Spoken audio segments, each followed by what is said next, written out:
आज़म चौधरी साहब, आप कैसे देखते हैं इस वक्त जितने चैलेंजेस हैं और फिर अब जो भी है, ये जिस तरह भी है, ये हुकूमत है, ये वज़ीर आज़म है, मैंडेट 5 साल का है।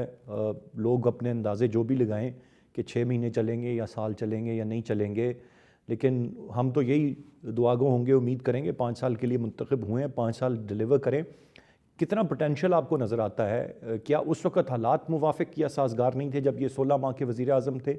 इस दफ़ा कुछ मुख्तलिफ होगा, या ये वही सिचुएशन में हम दोबारा आ गए हैं जो 16 माह की इनकी हुकूमत के वज़ीर आज़म शहबाज शरीफ साहब थे, वो दोबारा उसी तरह के वज़ीर आज़म बनकर उभरे?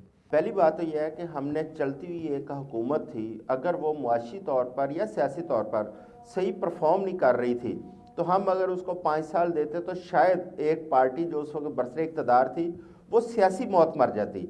लेकिन हमने दरमियान में उसका तसलसल तोड़कर उसको एक सियासी ज़िंदगी दी और मुल्क जो है उसको बहरान की तरफ धकेल दिया। और वो 16 माह की जो कहानी है वो ये कौम कभी नहीं भूल सकती, क्योंकि उसके अंदर जितनी मुश्किलात इस कौम ने फेस की हैं, ये लगारी साहब ने सही निशानदेही की है कि एक तो अवाम जो है वो गुर्बत की लकीर से नीचे जा रही है। मैं इसमें थोड़ा सा ये ऐड करूँगा कि सिर्फ रियासत गरीब हुई है या आप और मेरे जैसे लोग गरीब हुए हैं, जबकि जो उमरा थे वो अमीर तर हो गए हैं। उन्होंने फिर वही मनी लॉन्ड्रिंग, वही उनके सारे लल्ले तलल्ले, उसके ऊपर कोई गौर व फिक्र नहीं किया गया। अब देखें, मसाइल वही थे, लेकिन उस वक्त पीडीएम की हुकूमत को एक फ़ायदा क्या था कि उनके सामने कोई अपोजिशन नहीं थी, उनके सामने मुज़ाहमत करने वाले असम्बली के अंदर कोई बंदा नहीं था। दूसरा, सड़कों के ऊपर कोई एहतजाज नहीं थे उनके खिलाफ, क्योंकि एक पार्टी को बिल्कुल क्रश कर दिया गया था, क्योंकि एक ही पार्टी उनके सामने रह गई थी, बाकी तो सारी पार्टियां उस वक्त हुकूमत के अंदर बैठी थी। लेकिन अब सूरत हाल बहुत मुख्तलिफ है।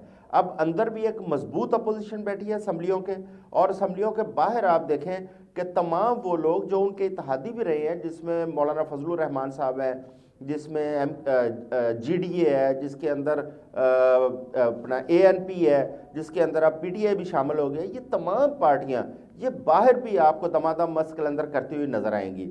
इसलिए उस हुकूमत के लिए चैलेंजेस बहुत ज़्यादा है, और सबसे बड़ा चैलेंज इस वक्त मुआशी है, क्योंकि आप देख रहे हैं पिछले चंद दिनों से मुसलसल बिजली, गैस, पेट्रोल, इसकी कीमतों में इजाफा किया जा रहा है। निगरान हुकूमतों ने जाते जाते इतना इजाफा किया है कि अवाम चीखें मार रही है, अवाम का चूल्हा बंद हो गया है। इस वक्त जो गैस है उसके बिल अदा नहीं किए जा पा रहे, अब आगे बिजली के बिल शुरू हो जाएंगे।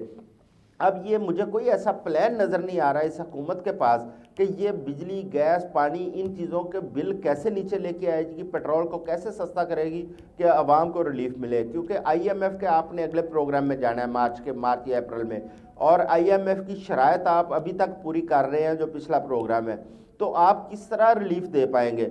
लिहाजा मेरे लिए तो आगे मुश्किलात ही मुश्किलात नज़र आ रही है, मुझे कोई आसानी नज़र नहीं आ रही।